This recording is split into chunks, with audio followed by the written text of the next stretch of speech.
విజయ్ కిరణ్ గారు వైఎస్ఆర్ కాంగ్రెస్ పార్టీ కార్యకర్తల కోసం పెట్టారా లేదా? ఎస్ విజయ్ కిరణ్ గారు, ఇక్కడ డిజిటల్ బుక్ ఎందుకు పెట్టారంటే వేరే కారణమే లేదు. మీరు ఏదైతే రెడ్ బుక్ పెట్టారో ఈ రెడ్ బుక్ రాజ్యాంగం నడుస్తుంది. వైసీపీ కార్యకర్తలందరినీ కూడా మీ మీద ఈ విమర్శలు ఎత్తి పెట్టిన వాళ్ళందరినీ కూడా గతంలో మీ మీద ఎవరైతే గతంలో మీ మీద ప్రభుత్వం సరిగ్గా చేయలేదని విమర్శలు ఎవరైతే చెప్తున్నారో వాళ్ళందరినీ తీసుకెళ్ళి మీరు జైల్లో పెడుతున్నారని చెప్పి దీన్ని గుర్తుంచుకోవడానికి రెడ్ బుక్ కాదు, డిజిటల్ బుక్ అయితే వచ్చేసారి మనం గెలవంగానే వాళ్ళ యొక్క ఎవరైతే తప్పులు చేశారో పోలీసులు తప్పు చేసిన సప్త సముద్రాలు దాగి ఉన్న తర్వాత మీ అంతు చూస్తామని జగన్మోహన్ రెడ్డి గారు చెప్పారు కదా, అందుకని డిజిటల్ బుక్ పెట్టారు. మీకు ఇంకా అర్థం కాకపోవడమే ఉంది దీనిలో. మొదటి నుంచి కూడా వాళ్ళ అధికారంలో వచ్చిన రోజు నుంచి కూడా హత్యలు, బెదిరింపులు, మారణకాండలు చేస్తున్నారు కాబట్టి వాళ్ళకి అధికారం ఇవ్వలేదు. వాళ్ళు అసలు పాయింట్ మర్చిపోయారు. మనల్ని అధికారానికి దూరంగా ప్రజలు ఎందుకు పెట్టారంటే, ఇప్పుడు మీరు సింపుల్ సార్, మీరు మీ ఇంట్లో కూర్చొని ఉంటారు, రోడ్డు మీద ఎవరో నలుగురు కొట్టుకుంటా ఉంటారు, లేదా ఒక అతన్ని ఎవరో ఒకరు పడేసి చంపుతా ఉంటారు. మీకు ఎలా ఏ విధంగా ఉంటుంది? అతను మీకు సంబంధించిన వ్యక్తి కాకపోయినప్పటికి కూడా మీకు ఒక ఆందోళన, ఒక భయం, ఒక బాధ, ఆ విధమైనటువంటి పరిస్థితి ఉంటుంది. అటువంటి పరిస్థితి గతంలో జరిగింది. అది వాళ్ళ లెక్క ప్రకారం 1.0 అంటున్నారు, రాబోయే రోజుల్లో 2.0 అనుకుంటున్నారు. తెలిసి ఇటువంటి వారిని మళ్ళీ ఈ ప్రజలు నెత్తిన పెట్టుకుంటారు అనేటువంటిది అవకాశమే లేనటువంటి అంశం. వారు మళ్ళీ అధికారంలోకి వచ్చేది సచ్చేది లేదు.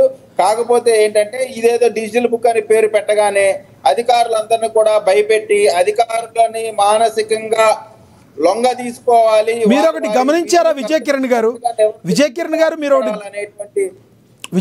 మీరు ఒకటి గమనించారా? గతంలో వైసీపీ ప్రభుత్వాన్ని స్థాపించినప్పుడు ఆ కూటమి ప్రభుత్వం, ఆ టీడీపీ ప్రభుత్వం, బీజేపీ ప్రభుత్వం, జనసేన ప్రభుత్వం వచ్చేది లేదు, సచ్చేది లేదు, మరో 30 సంవత్సరాలు మేమే మరో 30 సంవత్సరాలు అన్నారు.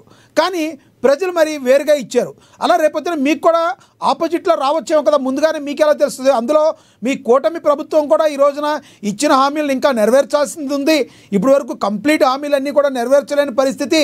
ఇంకా ఒక పక్కన కూటమిలో మీ ప్రభుత్వంలో కూడా మీ ఎమ్మెల్యేలు, మీ జనసేన వారికి కూడా ఇంకా చాలా ప్రాబ్లమ్స్ కూడా ఉన్నాయి సంస్థాగతంగా. మీరు కాదంటారా దానిలో?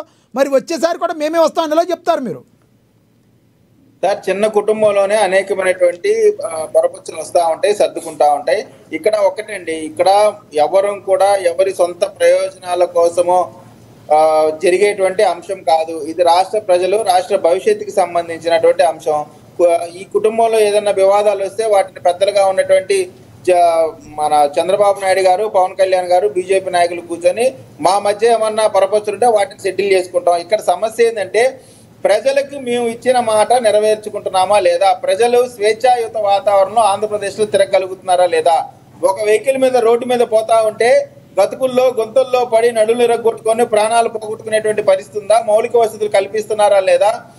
సంక్షేమ పథకాలు ఏ రోజైతే చంద్రబాబు నాయుడు గారు ముఖ్యమంత్రి గారు ఆ రోజు నుంచి కూడా వృద్ధులకు సంబంధించిన పెన్షన్కి సంబంధించి కానీ, గ్యాస్ సిలిండర్కి సంబంధించి కానీ, మహిళలకు ఉచిత బస్సుకు సంబంధించి కానీ, ఇంట్లో ఎంతమంది పిల్లలుంటే అంతమంది పిల్లలకు కూడా తల్లికి వందనం పేరుతో వారికి ఇస్తున్నటువంటి సహాయ సహకారాలు కానీ, ఆర్థికపరమైనటువంటి తోడ్పాటు కానీ, ఇవన్నిటిని కూడా ప్రజలు మర్చిపోరు. మేము చేస్తున్నటువంటి కార్యక్రమాలు కేవలం ఏదో సంక్షేమం ఇచ్చేసాం, సంక్షేమం ఇచ్చాం కాబట్టి మీరు మాకు ఓటేయాలని అడగట్లా. మేము సంక్షేమంతో పాటు అభివృద్ధిని కూడా చేస్తా ఉన్నాం. ఆంధ్ర రాష్ట్ర ప్రజలకి మౌలిక వసతులతో పాటు ఇండస్ట్రీస్ తీసుకొస్తా ఉన్నాం, పెట్టుబడులు ఆకర్షిస్తా ఉన్నాం, రాజధానిని పునర్నిర్మిస్తా ఉన్నాం, పోలవరాన్ని ముందుకు తీసుకెళ్తా ఉన్నాం, నదుల అనుసంధానం చేస్తా ఉన్నాం. అన్ని రకాలైనటువంటి ప్రజలకు ఉపయోగపడే అన్ని కార్యక్రమాలు చేస్తున్నాం. కాబట్టే మళ్ళీ మాకు అవకాశం ఇస్తారనేటువంటి ప్రజలపైన నమ్మకం. వారికి రాదు అంటే కారణం ఏంటంటే గతంలో వారు చేసిన తప్పులేంటి, ఎందుకు అధికారం పోయిందనేటువంటి అంశాన్ని మర్చిపోయి ఇప్పుడు కూడా రాబోయే రోజుల్లో కూడా మేము గతంలో ఏది చేశామో దానికి డబల్ చేస్తాం అంటున్నారు. దానికి డబల్ చేస్తామంటే ప్రజలు యాక్సెప్ట్ చేసేటువంటి పరిస్థితి ఉండదు కదా. రైట్, ఎస్, బాగానే వినపడుతుంది. మీ వాయిస్ కంటిన్యూ చేయండి. రైట్, ఇస్తా ఉన్నాము ఆ సంక్షేమ అభివృద్ధిని మాకు ప్రజలపైన ఉండే నమ్మకంతో మేము చెప్తున్నాం తప్ప మేము అహంకార పూరితంతో చెప్పట్లేదు. ఖచ్చితంగా జగన్మోహన్ రెడ్డి గారి పరిపాలన చూశారండి. ఆయన పరిపాలనలో చేయకూడని అన్ని పనులు చేశారు.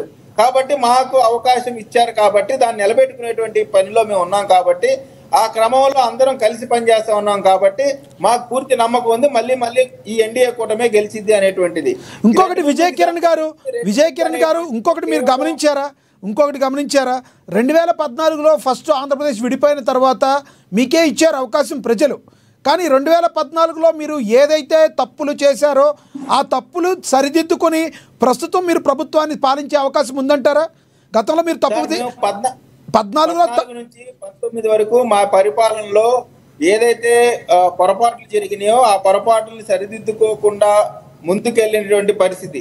ఆ రోజున మీరు చూశారు, సొంత బాబాయిని వాళ్ళ ఇంట్లో వాళ్ళే చంపుతారు. అది చంద్రబాబు నాయుడు గారి చేతిలో కత్తి పెట్టి ఇదేదో చంద్రబాబు నాయుడు తెలుగుదేశం పార్టీయే వివేకానంద రెడ్డి గారిని హత్య చేయించింది అనేటువంటి ఒక పెద్ద కాన్స్పిరసీ చేసి తర్వాత దానికి ముందర కోడి కత్తితో ఒక అతను ఘాటు పెడితే అది కూడా చంద్రబాబు నాయుడు గారే చేశారని చెప్పి ఇటువంటి తప్పుడు కార్యక్రమాలు అన్ని చేసి వాళ్ళ అధికారంలోకి రావడం జరిగింది. అయినప్పుడు కూడా నేను వాటి గురించి పోవట్లా. ఇప్పుడు నేను చెప్పేది ఆంధ్ర రాష్ట్ర ప్రజలకు కావాల్సినటువంటి మౌలిక సదుపాయాలు, అభివృద్ధి, సంక్షేమం, పెట్టుబడులు, ఉద్యోగ కల్పన. మొన్ననే మనం చూసాం 16,000 పైచీలకు డిఎస్సి ఉద్యోగాలు ఈ రోజున అపాయింట్మెంట్ ఆర్డర్స్ తీసుకున్నారు. ప్రతి సంవత్సరం డిఎస్సి వేస్తా అంటున్నాం. ఇప్పుడు చెప్పండి, డిజిటల్ బుక్ గురించి ఏమంటారు? ప్రజలందరూ కూడా డిజిటల్ బుక్లో విపరీతమైన ఫిర్యాదులు చేస్తే వచ్చే టైంకి మరి వైసీపీ వస్తే పరిస్థితి ఏంటంటారు? 30 సెకండ్స్లో చెప్పండి. మీతో ఆల్రెడీ వాళ్ళ అధికారంలో ఉన్నప్పుడే మేము ప్రతిపక్షంలో ఉన్నాం. అప్పుడు భయపడలేని వాళ్ళు ఇంకా ఫ్యూచర్ లో భయపడతాం. అంటే వాళ్ళ అధికారం అనే దానికి భయపడేది డిజిటల్ బుక్ ఇంకో బుక్ భయపడే వాళ్ళం కాదు. ఈ రోజున వాళ్ళు భయపడతా ఉన్నారు రెడ్ బుక్ చూసి. మేము ఏ బుక్ ని భయపడలేదు. బాబాయ్ చేతిలో పెట్టిన కండ్రగొడ్లకి మేము భయపడలేదు. పోలీసులతో అణిచివేత చేశారు, తప్పుడు కేసు పెట్టారు, వాటికే భయపడలేదు. ఫ్యూచర్ లో మేము భయపడేటువంటి అవకాశం లేదు. భయం ఎందుకు పడాలి? దొంగలకు భయం, నేరాలు చేసే వాళ్ళకి భయం, తప్పుడు కార్యక్రమాలు చేసే వాళ్ళకి భయం.